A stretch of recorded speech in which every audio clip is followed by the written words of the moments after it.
Crooks beware! Detective Pepper's in the house.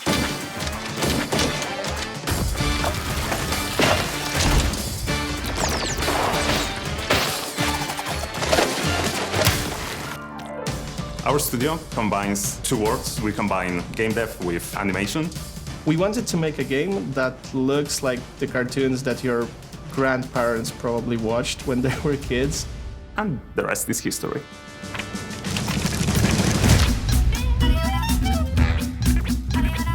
Mouse P.I for Hire for me is unique. They won't even know what hit them. Surprising. My hero! Wacky, extraordinary. More than just an old-school shooter. It's a game like I've never played before. Are you ready for a sneak peek of what we are cooking here? Oh boy, here we go. My name is Maciej Krzemień. I'm the lead producer at Fumi Games. Mouse P.I for Hire is an FPS game, but in a very unusual setting of a cartoon. It's in 3D environment, but what's really unique is that everything you see, characters, weapons, it's drawn by hand, frame by frame. Everything you see in the game is handcrafted. So at the beginning, we specialized in short film animations. But I always think that people should have the possibility and space to be creative.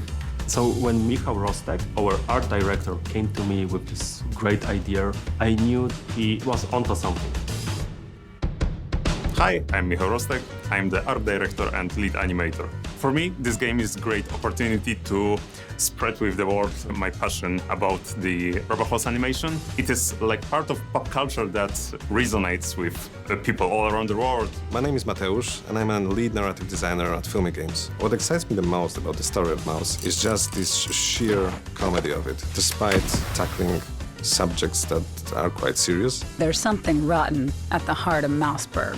I'm Łukasz Błaszczyk. I'm the lead game designer for Mouse P.I for Hire. What I hope that fans will learn from this video is that it isn't just another copy-paste of a boomer shooter. You're gonna meet NPCs, you're gonna learn the world, you're gonna find a deep, engaging story. We've designed the game around you having fun.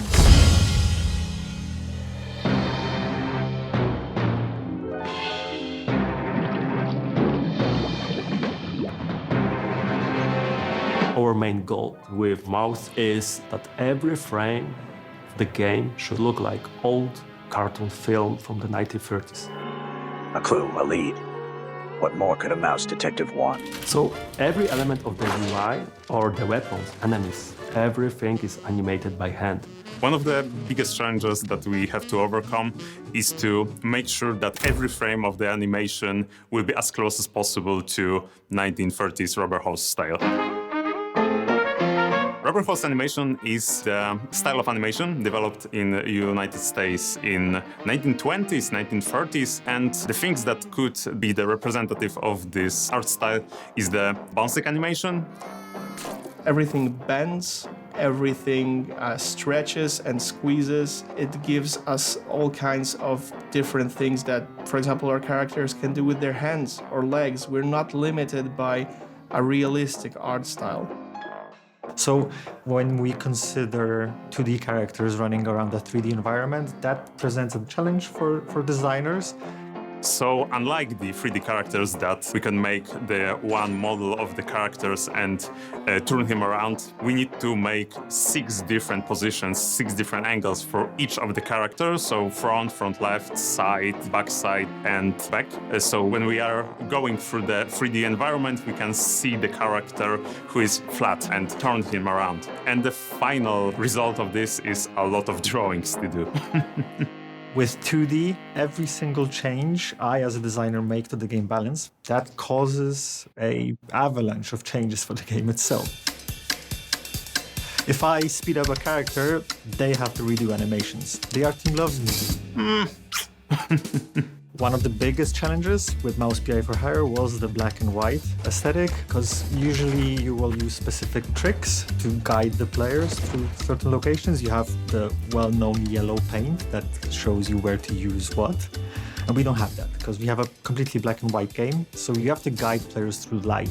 We will often use typical black and white on objects that can be moved, will be interactable, while maintaining grayscale and no outlines on objects that you can't interact with. We want to put a life to the world through the animation elements, so on every level there will be something extraordinary and unique to see and to experience.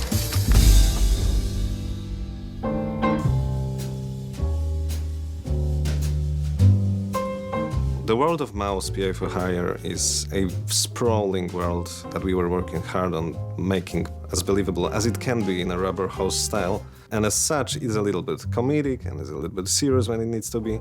And the city that the game takes place in is called Mouseberg. It has its own unique flavor. It's a cheesy flavor, you might say. Call me a cheesehead, but that elevator wasn't here before. Most of the society in Mouseberg consists of mice, but there are also shrews and rats as well. But with a society this diverse, it sometimes creates some friction. And our protagonist, Jack, is put in the middle of those situations where the friction occurs. And it's up to us to solve those problems in many different ways. Crooks beware! Detective Pepper's in the house. So Jack Pepper, as the title says, he's a private investigator. He's a war veteran and he has his own scars. He has his way of extracting information, and it's not always as graceful as you might expect. Ow! What was that for? Standard procedure. Little sucker punch before questioning never killed anyone. So, as a private investigator, Jack is approached by his clients. And he is tasked with solving 3 different cases. Each of those cases serves a different purpose and adheres to a different trope in general noir theme. Basically, the cases are starting points for each separate storyline that we have. Along the way, on the levels, we find some clues. Sometimes these are notes, sometimes these are physical items. Seems I'm not the only party here. And once we get back to Jack's office, we approach a corkboard. And whenever there is even a feeble connection between those evidences, you just link them with a red line, which in our case is a gray line. And there's a chance that it will open up a way to move the case forward, to open up next level, or open up the conversations with an NPC in the hub zone. The hub is our home, where you start the case, where you end every case. There are 3 main areas in the hub. Jack's office, a pub called Little Big that is run by John Brown, Jack's friend. And there's Tammy's workshop, when you can upgrade your weapons and just talk to her whenever your heart's desire. What's up, Jack? When you visit the Little Big pub, you can encounter 3 different NPCs. Each of them serves as a handler for a different minigame, one of which is a collectible baseball card game. You can collect cards throughout the whole world. Almost every single level has at least one hidden somewhere, and based on that you can build your own deck of cards. In our minigames, you can sometimes win hints, additional clues, or parts for some upgrades. So whenever you're stuck with your current case, there's always someone to talk to in the hub. I'm Igor. Igor, not Igor. And as soon as you have your next steps figured out, then you can go just find your car, and as soon as you interact with it, you're being transported into overworld map, through which you can traverse with a little nicely painted car and arrive at the specific destination that the case urges you to go to. Mouse P.I for Hire has more than 10 biomes. Every single biome has somewhere between 1 to 4 levels in it. Since the story is set in the noir style, we thought that every level in the game should be inspired by locations from the cartoons from that era. We want to make sure that the levels will be not only full of variety of places, but also will be as wacky, as cartoony as possible. Well done, genius. You broke the damn air duct. Streets is one of the earlier levels within the game. So When you first enter the level, you find complete chaos on the streets. Don't hurt me, officer. 'Twas just a little cheese stick on the sidewalk. You will see shrews getting beat up. You will see them getting kidnapped. You will see them disappearing. And yeah, you will see how police officers aren't really there to protect anyone anymore. Well, that was a speeding ticket for sure. Your goal on the streets level is to enter the police station and find out what's going on to the larger population of Mouseberg itself. There are enemies running around left and right. You will fight enemies that you haven't seen before, especially in the previous parts of the game. Here's Jacko. You will have cops that use batons and try to pacify you with them. So enemies, enemies, enemies. Before that, the previous levels were more toned down when it comes to the types of encounters and the amount of enemies you encounter, and this time when they will come at you with everything they have.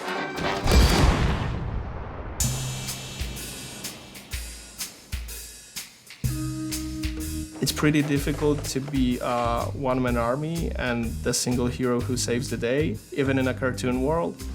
So we want the game to be challenging but fair at the same time. Where the hell did those lunatics crawl out from? I'm taking a small amount of specific enemies, like melee enemies, ranged enemies, tank enemies, and those are initially presented to you as the player to deal with, learn how they behave, learn what to expect, and then we add twists, what we call modifiers to them.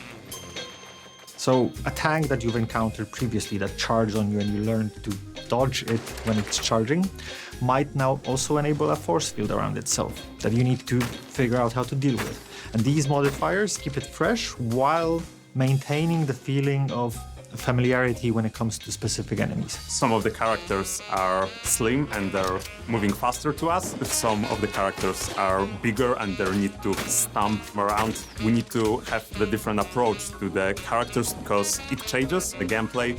So it's not just the basic type of enemy, you will also encounter bigger enemies, larger enemies, more complex enemies, like one that we've already shown, the Vicatore, or the alligator as it was nicknamed. And you might also encounter my favorite boss enemy, which is the third wife.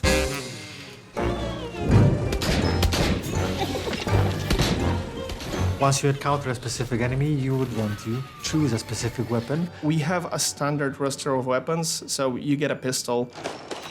Obviously, you have a shotgun, a Tommy gun. But since it's a cartoon world, there is a freeze gun. With this portable freezer, your meat and dairy will stay preserved until the end of time. There is what we call a conscious gun, which is basically a brain in a jar attached to a weapon. With our device at hand, making friends becomes mind-blowingly easy. The cartoon cannon, it's a cannon, so what do you expect? Sometimes you knock. Sometimes you knock it down. The alt fire mode, on the other hand, it will allow you to use that loaded cannonball in the weapon, smash it into pieces, and fire a burst of smaller projectiles if you want to deal with more enemies at the same time. Weapons in the game will also be upgradable. There's a progression path you can follow as a player, so it's not just I gain the weapon and that's it. I can also improve it. I'll gain additional firing modes to that weapon. So every single weapon that you encounter as a player or unlock as a player should feel fresh, not a copy-paste of something already found. So our approach was to give every single weapon a feeling of that's a perfect weapon for that specific enemy. However, how we designed it and how players use it might be a completely different scenarios. You need to feel like you actually deal a lot of damage. So we managed to achieve that both animation-wise and sound-wise. We understand that what players feel, it's always a blend of what you see and what you hear on screen, right? So obviously the first and the most important part was to make sure that the sound design properly accompanies the gunplay. So we have to balance our sound effects to sound pretty oomphy in a kind of way. You need to feel like you're shooting someone in the face sometime, right? We also need to make sure that the music in game sounds like the old cartoons that we refer to. So what we did, and it's actually a feature that we are really proud of, is we added a couple of different distortion filters to the sound in the game that you can choose from. starting with a filter that sounds like very early wax cylinder recordings with a heavy distortion. You can choose to use a filter that resembles, say, 1930s/1940s vinyl records. Obviously, if you want your sound in Mouse to be crispy clean, that's fine. You can opt to do that. So we want the players to be able to customize their sound experience to an extent, which is pretty cool because it does change how it feels.